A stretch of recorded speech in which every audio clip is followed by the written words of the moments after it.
Asta. Hai Sobat Asa, kembali lagi di podcast Kak, suara muda inspirasi kita. Yeay.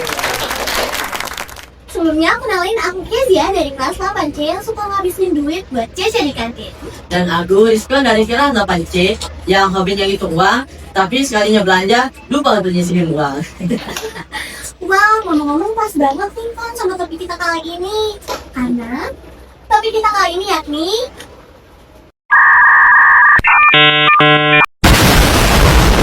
Merdeka Finansial di Usia Muda. Nah, tapi sebelum kita masuk ke pembahasan, kita mau panteng dulu ya. Sobat Asta di rumah mungkin bisa bilang cakep ya. Jalan-jalan ke kota tua. Cakep. Beli rotisnya keju. Cakep. Kalau mau sukses di usia muda, Yuk nabung dulu. Nah, ini baru pembahasan yang berfaedah. Oh iya Sobat Asta, kali ini episodenya spesial banget loh, karena kita akan ngobrol tentang merdeka finansial di usia muda. ya kira-kira bintang tamunya siapa tuh?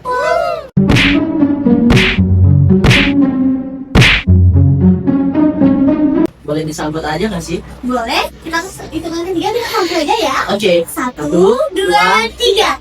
Kak Filza. Halo Kak, selamat datang. Gimana nih kabarnya? Alhamdulillah, baik. Oke, nah ngomong-ngomong katanya Kak Filza ini sedang menjalani PKL di Singapura. Kira-kira bagaimana sih awal Takutnya tapi berputar-putar. Oke, salah momen ya. ceritanya sampai bisa PKL di Singapura? Kenapa ketemu? Jadi, aduh, disebut ya Singapuranya nih. Yes, Kak, harus. Rada tekanan ya. Oh, Oke, jadi cerita awalnya ini mau dari yang jauh banget atau singkatnya aja? Jauh banget loh. Waduh, Tapi jauh disingkat aja. Jadi perjalanan awalnya itu dari SMP sebenarnya. Dari SMP kelas 9 itu udah pertimbangin tuh. Takutnya soalnya di SMP ini malah buang-buang waktu kan 3 tahun karena masuk profession.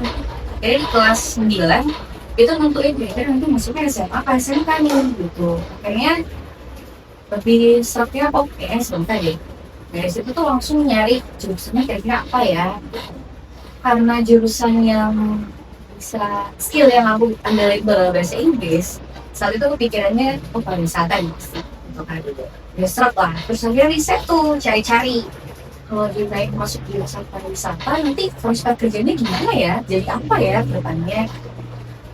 Akhirnya lihat-lihat, oh jadi translator bisa, jadi tour guide bisa, bisa lah. Terus lama-lama, akhirnya keluarga nanya-nanya dong, Susan tuh bisnisnya di mana nih? Gitu. Terus akhirnya aku bilang, oh nanti masuknya SMK, ambilnya pariwisata. Pas lagi nyari sekolah pariwisata yang bagus gitu, dapatlah masukan dari salah satu mbak, kenapa sih ngambilin pariwisata? Kenapa nggak ngambil di jurusan IT aja? Karena IT itu berkembang, masih menguntungkan nantinya.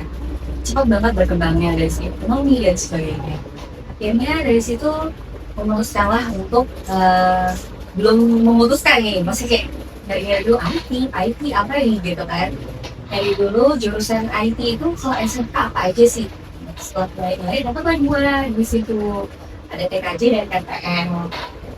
Akhirnya setelah nyari-nyari lagi, oh ternyata bisnisnya di RPL nih. Jadi itu ternyata RPL tuh kerjaannya tuh kayak gini loh, nanti ada pelajaran ini loh gitu. Terus prospek kerjanya ini loh gitu. Oh ternyata lumayan. Dari situ karena ngerasa supaya nggak kaget banget nih, nggak kagok banget pas masuk SMK, akhirnya nyoba untuk cicil-cicil kayak bekal lah buat ini belajar mobil. Pas kelas 9 tuh mau perusahaan, nyoba mobil dari rumah biar ada persiapannya lah nanti, biar kalau ditanya mobil tuh nyambung gitu. Akhirnya perjuangan masuk lagi ke SMK dulu, semoga terima masuk situ. Pas kelas 8, teman-teman itu kan, pas kelas 8, aduh, ada SMP, aduh, pas kelas 11, itu sebenarnya dari kelas 10 tuh udah diiming-imingin lah sama kakak kelas, kalian nanti persiapin tuh PKL gitu. Dan itu udah kayak ngerasa atmosfer PKL tuh udah seru banget nih. Oh, udah harus lama nih persiapannya. Karena dunia sekolah dengan dunia kerja jauh banget kan bedanya. Iya. Jadi kayak harus persiapan mental, skill, dan sebagainya gitu. Jadi aku sendiri di kelas 11 tuh udah semester 1 tuh baru naik kelas 11. Itu udah kayak, aduh udah stres nih. Gimana nih besok nih? Aku mau PKL gimana nih? Gitu. Akhirnya udah kepikiran nih nanti PKL gimana. Di situ telepon lah ada salah satu bibi yang memang istilahnya sudah sangat profesional lah di bidang itu. Akhirnya ada bibi itu punya salah satu sahabat, emang udah hafal kakak sendiri. Itu memang dia adalah orang yang bekerja. Oh, stress. Oh my god, stress. Oh my god. Dunia ini jadi banget ya bisa di rumah aja. Enak banget ya kerjanya dari rumah aja nih gitu. Tapi kok duitnya ngalir terus, tapi kerjanya di rumah terus gitu. Enak banget, oh berarti nggak salah nih masuk jurusan ini. Dari situ mulai termotivasi lagi kalau aku ternyata dunia IT itu kerjanya nggak sebatas di sini doang loh gitu. Jadi dari situ kasih tahu bibi, aku nanti gimana nih PKL-nya, tanya-tanya, tenang aja gitu. Saya nyoba lah tanya ke kakak ibu, kak gimana teman kakak nerima nggak nih PKL anak SMK gitu. Karena biasanya tuh aku ngeliatnya kalau keluar nih kayaknya kurang deh. Aku nilainya tuh harus S1, S2, S3 baru bisa kerja sama kan. Aku udah kayak aduh nggak bisa nih gitu. Tapi aku coba gitu. Aku tanya ayam dulu kan, gimana kak bisa nggak kalau di tempat kakak PKL-nya tuh anak SMK gitu. Kakaknya bilang, oh coba aja gitu. Akhirnya nyoba di situ minta surat rekomendasi dari sekolah, terus segala, terus juga siang-siang lagi kayak apa segala tuh disuruh kasih CV. Aku belum pernah buat CV sama sekali. Langsung kayak minta-mintanya ini. Di situ sebenarnya kalau bisa bilang aku duluan sih kayaknya dari semua angkatan aku duluan yang minta surat rekomendasi ke sekolah. Iya betul. Tapi dari semua itu proses aku buat yang di ACC itu aku paling lama. Temen-temen udah pada kayak udah santai gitu karena udah di ACC jadi PKL, tapi aku belum dapet jawaban gitu. Kayak dari situ ya disitulah tempat perjuangan perasaan mental ya mulai susah nih, aduh goyah ya, aduh gimana nggak tenang.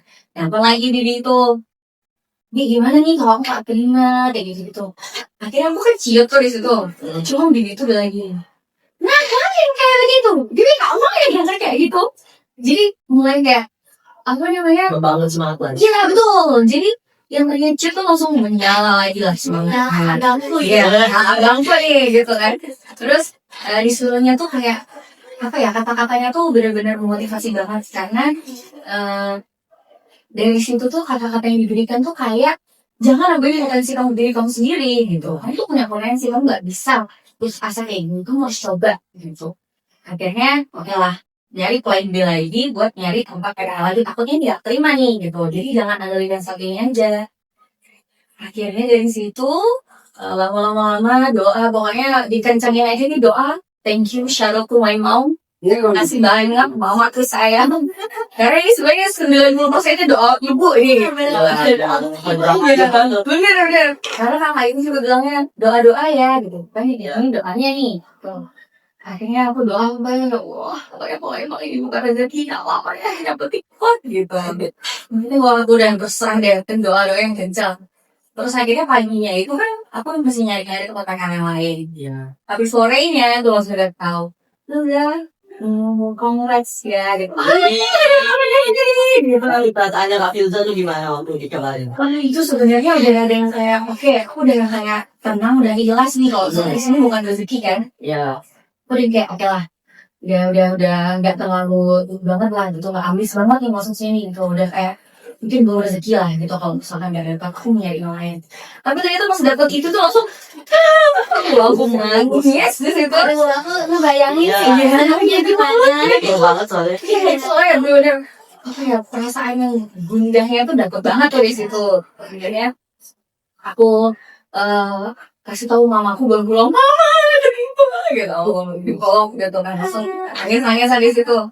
Akhirnya gitu. Nah sebenarnya aku tuh niat awalnya di situ itu kayak cuman literally yang penting dapat aja dulu udah bersyukur banget deh. Masalah apa nanti kerjaan atau gimana itu aku benar-benar udah masalah. Apapun kerjaan mau disuruh kayak turun lapangan sekalipun panas-panasan dan aku tadi gue yakin aku kerja gitu. Terus pas PKL nih, soalnya itu kan belajarnya kerja. Jadi ya itu sih, makasih banget buat bapak aku, buat ibu aku selalu mendukung aku, buat keluarga, buat gigi aku, buat semua teman-teman aku juga yang sudah selalu support. Itu sih. Keren banget ya pengalaman kita bisa kerja di luar negeri. Aku juga notice banget nih poin-poin pentingnya Sobat Asta. Dari kita nggak boleh nyerah, terus juga doa keluarga itu juga emang nyemangatin kita ya kakak. Apalagi kalau misalnya lingkungan mendukung, kalau misalnya kita sedikit goyang pun bakal dibangkitin lagi semangat kita dari keluarga. Tapi kita udah kan kebutuhan nanti kita nggak perlu kebutuhan lagi kan. Iya. Kita bisa mulai dari usia muda. Benar nih dari SMP mungkin dari kelas 7 mungkin udah kepikiran nih. Jadi supaya 3 tahun di SMK ini bisa nggak sia-sia gitu loh. Pastinya nanti ikut-ikut teman. Padahal potensinya dia di SMK untuk bisa kerja, tapi dia buang-buang waktu di SMA gitu. Nah, Jadi Sobat dia dari Asta. sini bisa diungkit. Mungkin harinya nggak usah. Sobat Asal itu kita tuh harus mempersiapkan diri buat planning kita ke depannya. Siapa tahu kita mungkin bisa nih nyusulin Kak Kilza PKL di Singapura. Amin. Iya, amin.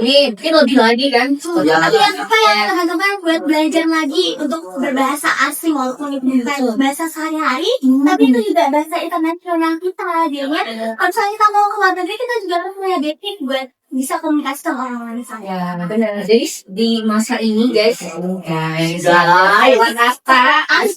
Asta. Di masa kini nih sebenarnya bahasa Inggris tuh bahkan udah kayak skill basic yang harus kita punya sebenarnya. Karena Indonesia kan sudah mulai belajar untuk menjadi negara maju nih, gitu. Jadi potensi untuk kedepannya tuh prospek kerja ketemu sama orang asing, bisa berdagang internasional tuh benar-benar Dibangunin banget. ya betul. Jadi perjuangannya jangan lupa deh minimal satu bahasa apalagi bahasa Inggris tuh gitu. Nah, Soalnya itu bahasa internasional kita. Iya betul. Jangan cuma tahu bahasa sasa aja ya teman-teman. Masa? ya Ditanya orang how are you? Gende, apa sih? Yes, no, yes, no. Yes, no, gitu biasanya. Ada guru bahasa Inggris masuk. Good morning. Yeay. Gitu cara dia jawab. Iya, dan dia teman-teman nih. Kalau itu gitu sih kak. Keren banget sih. Nah, sekarang kita masuk ke quiz cepat ya, Kak. Apakah Kak Filza bisa jawab? aduh Aduh. deg-degan. Bisa nggak Ipa? Bisa. Insyaallah bisa. Seorang Kak Filza sobat asal. Suruh kita ini suruh kita. Ayo. Kita. Ya. Amin. Oke, kita mulai ya. Kalau dapat uang jajan Rp10.000, minimal berapa persen nih yang harus ditahu? Yang harus ditabung buat belajar nabung dulu nih. Ya, Cepat nggak apa-apa ya, nggak apa nih jawabannya. iya, cuma Nggak ada sih, ambil praktis. asal masuk WhatsApp aja, Kak. Jadi kalau punya duit 10.000, berapa sih yang ditabung? Aku sih biasanya tergantung orangnya. Kalau dia orangnya memang hobi belanja, bisa jadi kayak 20%-nya cukup. Gitu. Tapi kalau misalnya dia orangnya nggak terlalu belanja, 30% atau 40% ya cukup banget sih. Apalagi misalkan udah dikasih duit, apalagi setiap hari misalnya dapat uang saku 10.000 gitu. Itu kalau tiap hari itu ditabung 3.000 atau enggak 2.000 udah banyak banget tuh pasti. Dijumlahin 1 tahun tuh. Nah ya, udah persiapan ke depannya nanti daftar sekolahnya lagi buat bayar sekolah. Keren banget. Nah, berarti kita harus belajar buat nabung ya buat kelola. Ya, Pasti sangat penting sekali. lanjut deh. Lanjut. Ya, lanjut ya. Tapi penting mana sih kak antara nabung atau investasi? Wah, Investasi. Investasi. Nabung atau investasi? Kembali lagi tergantung orangnya. Oke. Tapi kalau menurut aku itu adalah kita harus belajar nabung dulu. Kita harus tahu maintenance uang kita harus stabilin dulu nih. Kita tahu gimana cara nabung yang benar, kita tahu kontrol uang yang benar kayak gimana.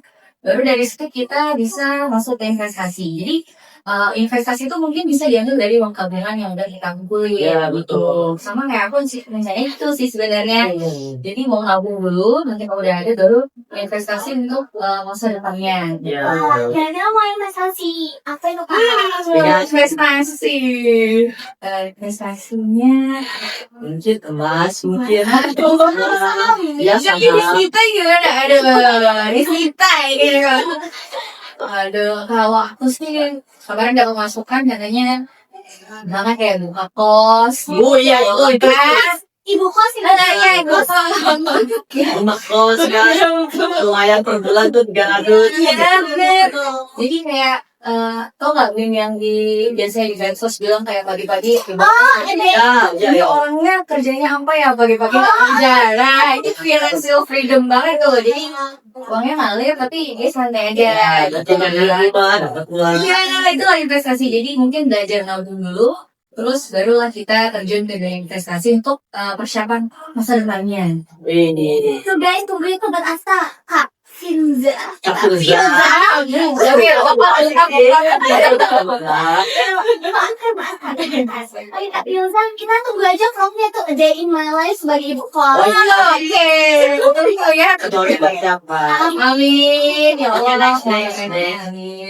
Misalnya nih Kak, kalau ada diskon 50%, itu Kakak harus beli atau gimana tuh? Diskon 20%. Kalau diskonnya itu barang yang kita butuhin, gas beli. Oh. Tapi yang kita inginin belum tentu aku beli. Karena ngeluarin duit itu atau belanja itu sesuai kebutuhan bukan keinginan. Jadi aku ngerasa, cuman kan kita kadang tuh kayak kalap ya. Iya, apalagi cewek ini Kak. Iya. Ada lucu lagi. Betul. Misalnya beli skincare, beli serumnya itu. Iya. Kan? Jadi aku ngerasa kalau ada diskon 50%, aku lihat dulu. Kalau emang itu barang yang aku butuhin, aku langsung ambil. Tapi kalau emang aku nggak butuh banget, kayak cuman pengen, tapi nanti dulu deh. Kalau aku langsung pakai lolos aja, secuek. Padahal pengen padahal. Kalau nggak ada uang gimana? Oh iya itu makanya aku aku pengen banget gitu. Doa aja. Kalau rezeki soalnya apa? Ya, banget. Betul. Wah, ya oke. Betul banget sih. Ya, itu panjang. Keren. Bosnya juga nih keren-keren nih. Ya, Bosnya. terima kasih. Udah bisa buka podcast nih. Nantikan podcast yang Ini lain. dapat yes kok. Oh iya, udah podcast nih. Ya, wah seru banget ya obrolannya. Aku jadi pengen isi uang buat nabung dan investasi. Alhamdulillah. Ya, belajar Kita dulu. sama. Aku kadang tuh orangnya tuh emang suka boros dia sobat aja jadi kayak bingung banget ada nabung nggak ya nah ini sama Iya. dengar cerita dari panutan kita nih aku ada niatan buat tabung semoga terrealisasikan ya. Sama seperti yang saya hanya hitung uang, tapi kalau belanja suka lupa buat isiin gitu. Kan sukanya kelolosan itu pengen ini jadi ya tadi kita ambil pelajaran dari Kak Bilza. Sebenarnya aku juga sama sih. Ada pengalaman di mana lagi ada duit nih ditabung. Cuma nanti lagi kalau masuk masa boros pengen ini itu habis deh tabungannya. Ya gitu. Cuma kedepannya harus lagi ini harus diganti nih tabungan. Jangan sampai 0% gitu. Harus ada di biar doang tabungnya. Habis itu kayak biar bisa beli cilok buat sekolah. Iya betul. Betul zombie ya anak Terus oke gimana? Gimana editor nih? editor gimana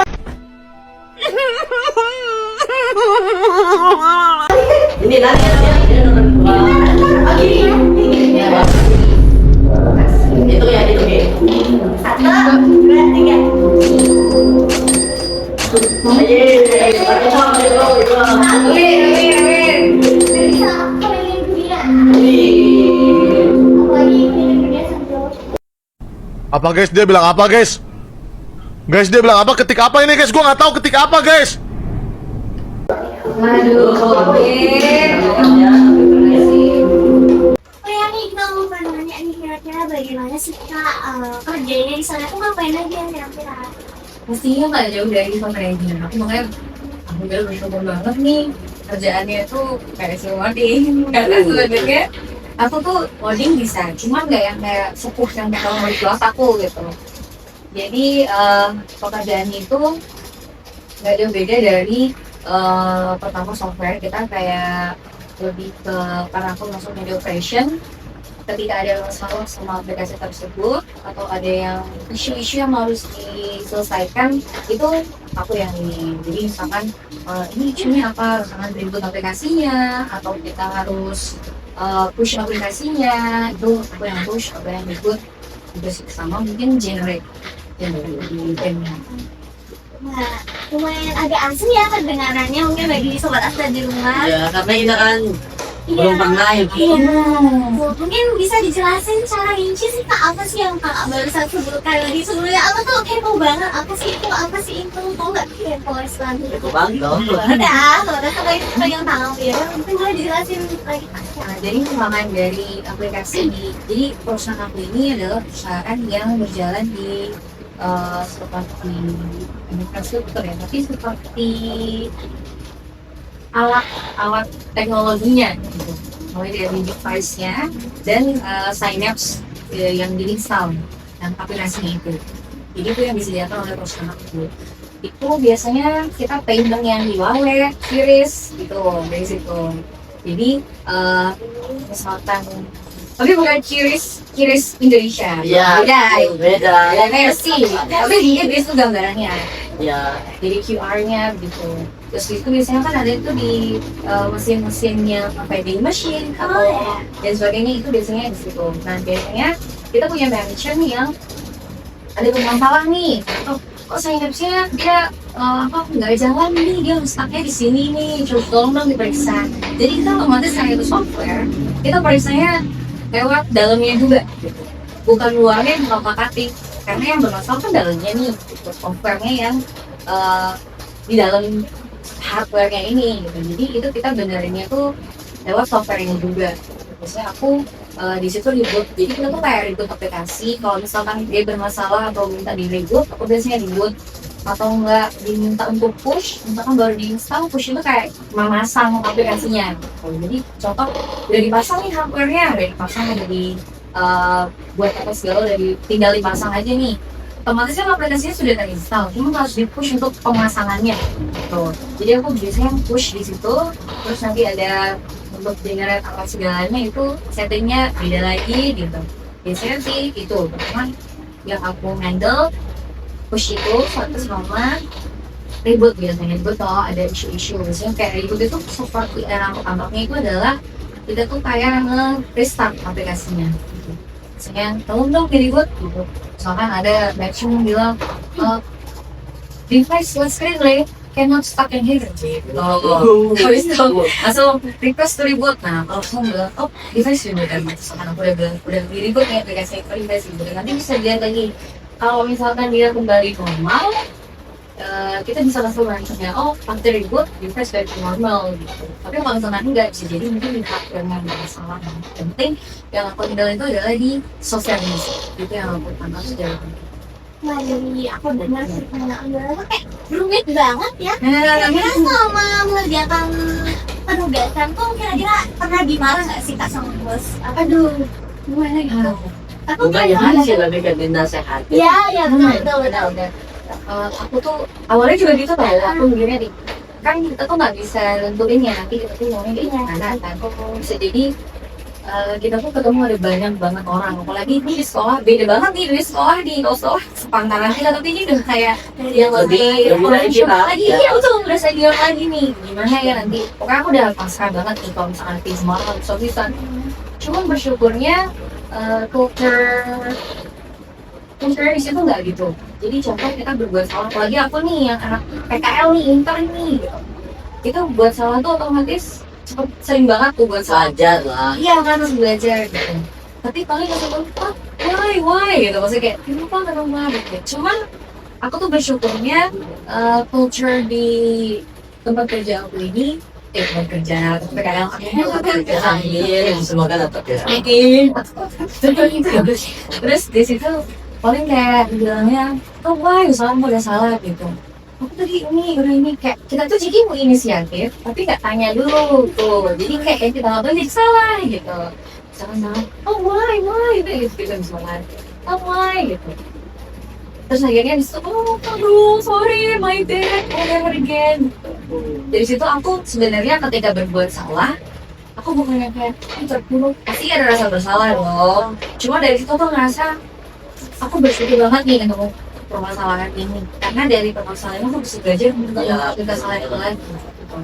Jadi ketika buat salah itu maksudnya ada rasa sedih karena ngerasa bersalah nih gara-gara aku salahnya, cuma rasanya senang karena dari situ bisa belajar lagi gitu.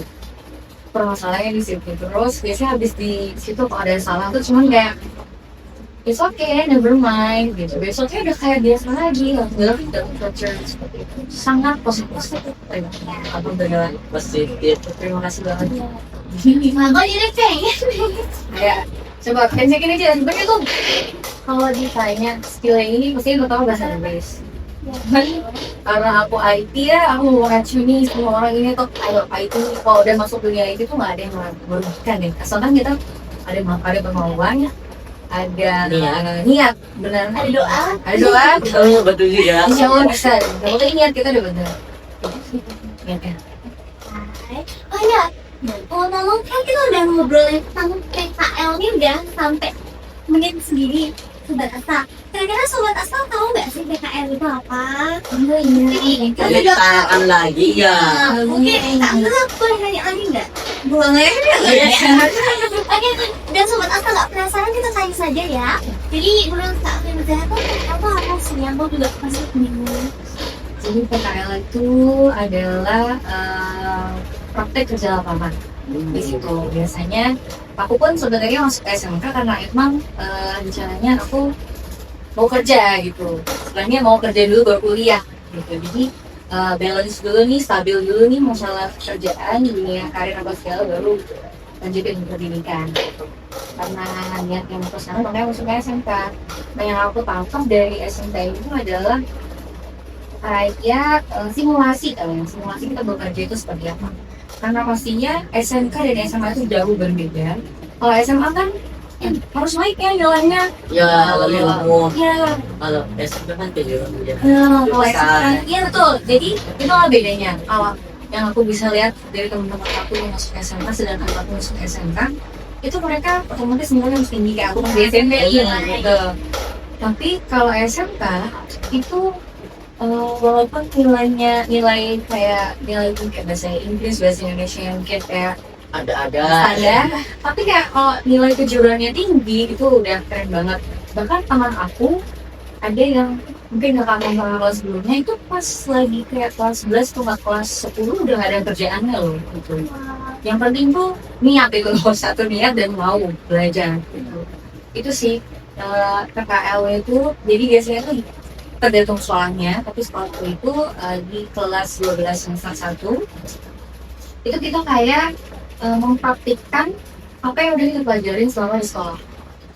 Contoh kita udah belajar wording nih, di situ nanti kita bisa praktiknya di situ, kita bisa tahu nih rasanya. Jadi apa yang udah diajarin sama guru-guru itu semua kita hadapin, kita rasain pas udah di PKL itu.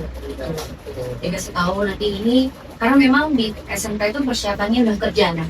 Bukan kayak kuliah, memang ada yang kuliah, cuman yang bisa aku tangkap sampai sejauh ini SMK tuh benar-benar kerja.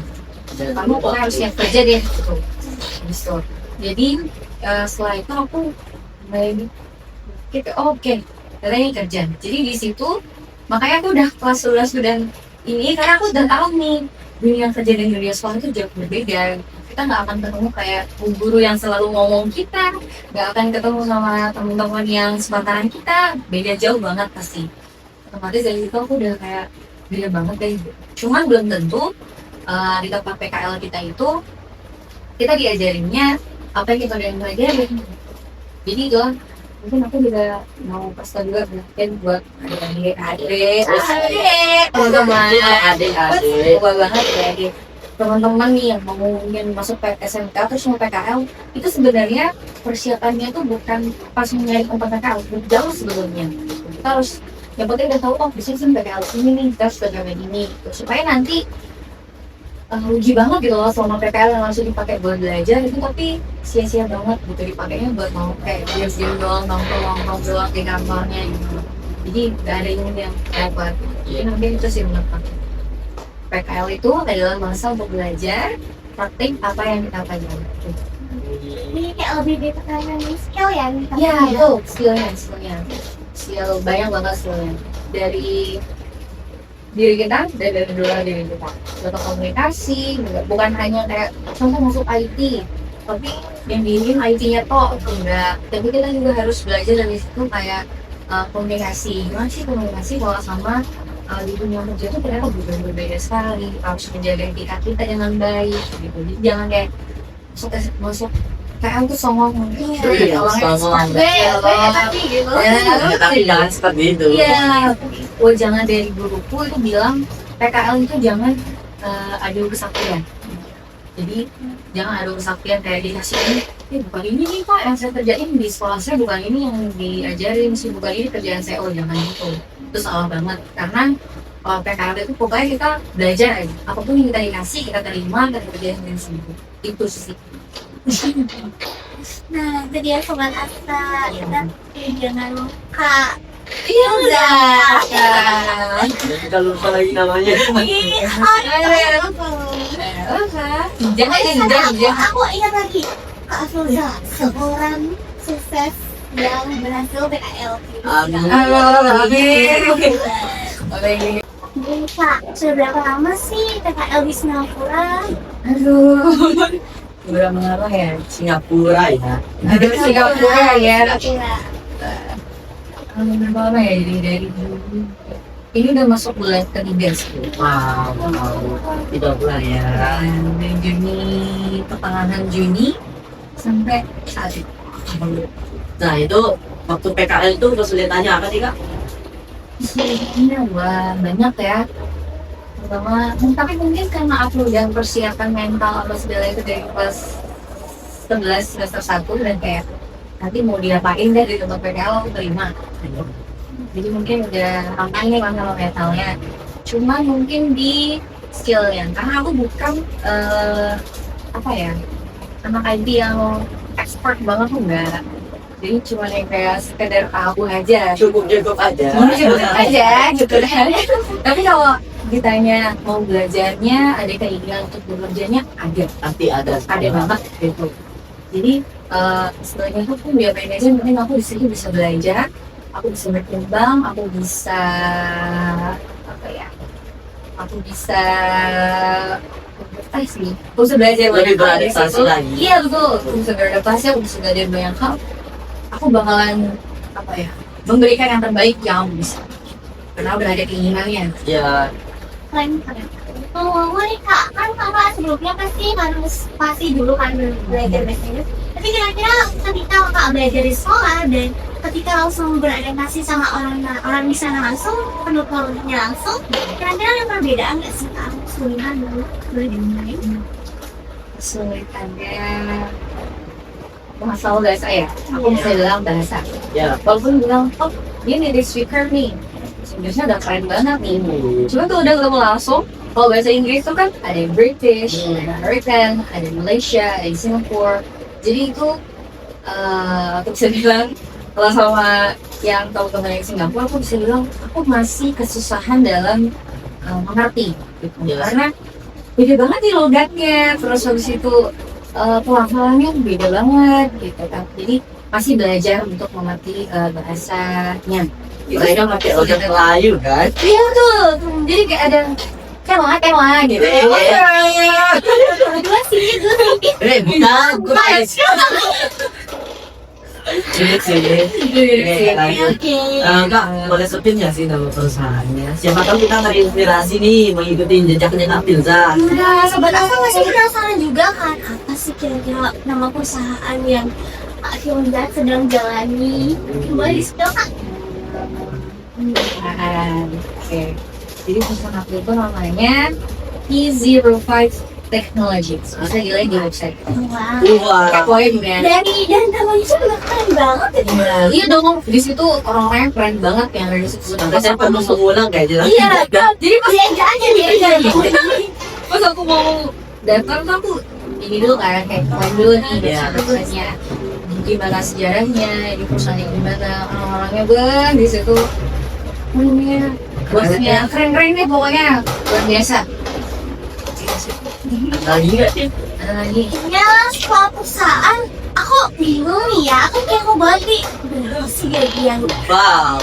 Ada kakak dicet langsung ke gizi. Oh, udah. Skill high. Mungkin kalau pada ini aja ya, Ya. kata-kata dulu. Sebelum PKL tuh sebenarnya kita balik lagi ke niatnya. Ya. Kalau misalkan kita niatnya itu demi dapat duit, pasti kita bisa jadi nggak dapat. Tapi kalau niat kita itu pengalaman, belajar, bisa jadi Allah kasih lebih dari itu. Ya, Kayak makanya. contohnya, wah kayak itu udah bonus banget. Tapi kalau pas spill gaji, spill nggak ya? Terus spill gaji, points itu pastinya lebih dari Indonesia. Wah, dalam bentuk dolar kan? Iya dengan nggak sampai 2 digit deh, nggak sampai 2 digit itu sih. Wah, keren banget. Itu bisa jadi motivasi nih buat kita Sobat Astra untuk lebih lagi mungkin mengikuti jejaknya Kak Filza sebagai seseorang yang berhasil apply PKL-nya di Singapura. Alhamdulillah. Terima kasih untuk kakak-kakak dan kakak yang bantuin. Waktu itu kakak itu benar-benar sampai aku ya, kak gimana? Udah ada jawaban gitu. Jadi terima kasih banget. Ya. Iya, terima kasih banget juga buat mama aku yang udah aku bisa bahasa Inggris sampai sekarang tuh berkat perjuangan mama aku dulu. Gak kena les setiap hari. Terima kasih juga buat keluarga, buat bu guru. Terima kasih om juga untuk doanya sehingga aku bisa menjadi seseorang anak yang bisa membanggakan sekolah di tempat aku pernah sekolah, membanggakan guru yang sudah mengajarkan. Aku yang udah dengerin cerita Kak Filza dari awal tuh kayak termotivasi banget nih. Terima kasih. Kayak pengen banget sih. Kita kabur aja dulu.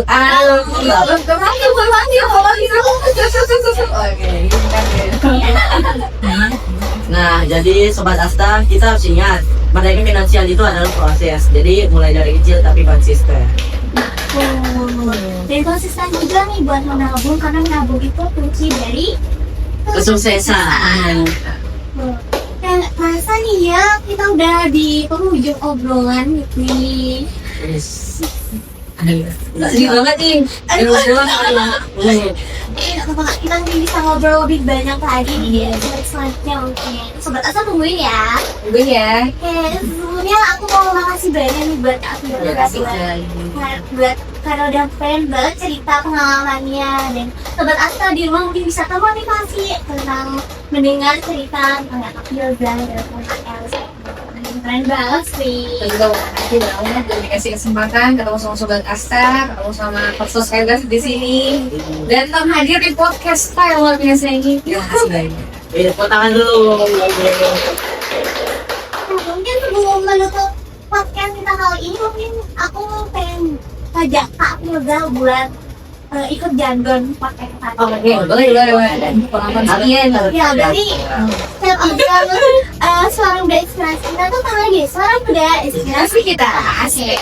Ulang ya. Kita 1, 2, 3. 1, 2, 3. Podcast tak? Suara muda inspirasi kita. Semoga selalu jadi inspirasi ya. Amin. Oh ya, aku Kezia, Kak dari kelas 8C. Dan aku Rizwan dari kelas 8C. Dan kami bisa tentunya kami undur diri sampai jumpa di podcast episode selanjutnya. Bye.